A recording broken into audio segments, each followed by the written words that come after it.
বিশ্বনবী মোহাম্মদুর রাসূলুল্লাহ সাল্লাল্লাহু আলাইহি ওয়াসাল্লাম, তিনি আমাদের মাথার মণি, মাথার মুকুট।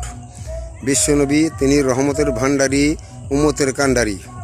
বিশ্বনবী আমাদের মায়ের নবী, দর নবী, রহমতের নবী, বরকতের নবী। এই বিশ্বনবীর শাফায়াত ছাড়া কোন মুসলমান জান্নাতে যাইতে পারবে না। বিশ্বনবীর শাফায়াত ছাড়া কোনো মুসলমান কেউ জান্নাতে যাইতে পারবে না। জান্নাত পাইতে হলে বিশ্বনবীর শাফায়াত লাগবে। সেই বিশ্বনবীর শাফায়াত পাইতে হলে বিশ্বনবীর আদেশ, বিশ্বনবীর সুন্নত মোতাবেক জীবনযাপন করতে হবে।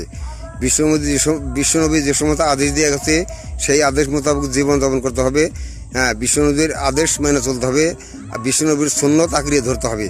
তাহলে সেই বিশ্বনবীর শাফায়াত পাবে। হাসরের ময়দানে বিশ্বনবীর শাফায়াত পাইতে হলে বিশ্বনবীর আদেশ মতো চলতে হবে। আমরা বিশ্বনবীর আদেশ মতো চলবো। আমরা যেন বিশ্বনবীর আদেশ মতো চলতে পারি, বিশ্বনবীর আদেশ মতো জীবনযাপন করতে পারি। আল্লাহ, তুমি আমাদের সকল মুসলমানকে তুমি তৌফিক দান করো। আমিন।